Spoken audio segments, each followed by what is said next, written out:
Haruskah diusut itu, Mas Uki, pertanggungjawaban Pak Jokowi sebagai pemegang kekuasaan tertinggi pada saat ada proyek WUSH menurut Mas Prof. Zulfikar tadi? Iya, saya nggak tahu juga ya maksudnya apa sih yang perlu dipertanggungjawabkan gitu. WUSH itu adalah PSN. PSN itu sudah pasti masuk RPJMN. RPJMN itu dimulai dari catatan teknokratik, ya. Baru kemudian dia menjadi RPJMN. Rancangan teknokratiknya pun juga sudah ada. Kenapa ini dibutuhkan? Bagaimana visi dari pengadaan ini, ya, setelah sekian tahun.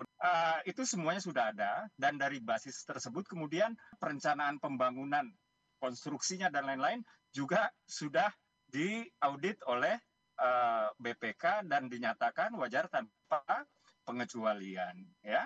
Dan sekarang kalau misalnya memang ini kan ramenya, kalau tadi Prof. Zulfikar mengatakan rame karena statement Pak Purbaya, saya pikir ya bisa iya bisa enggak ya, tapi saya agak kurang setuju ya. Karena statement Pak Purbaya itu normatif ya, karena antara dengan APBN itu sudah bagi tugas kok. Jadi apa namanya ya yang dikatakan Pak Purbaya memang benar gitu. Memang WUS ini kan dibayari oleh konsorsium. Kurang lebih seperti itu dari tadi yang saya katakan kan.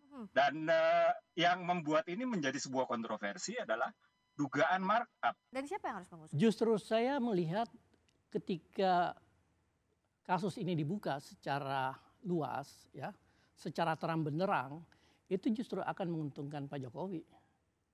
Karena akan membersihkan nama beliau jika memang beliau benar-benar mengambil keputusan itu secara jernih dan beliau tidak tersangkut pada apapun yang terkait dengan cost overrun atau markup dan sebagainya gitu. Jadi saya kira Pak Jokowi mestinya mendukung upaya untuk mengkaji ini dan kemudian mengaudit proyek ini dan kemudian melihat secara cermat kronologi dari proses pengambilan keputusan yang dilakukan. Siapa yang berhak untuk mengaudit ini? Apakah penyelidikan yang dilakukan KPK?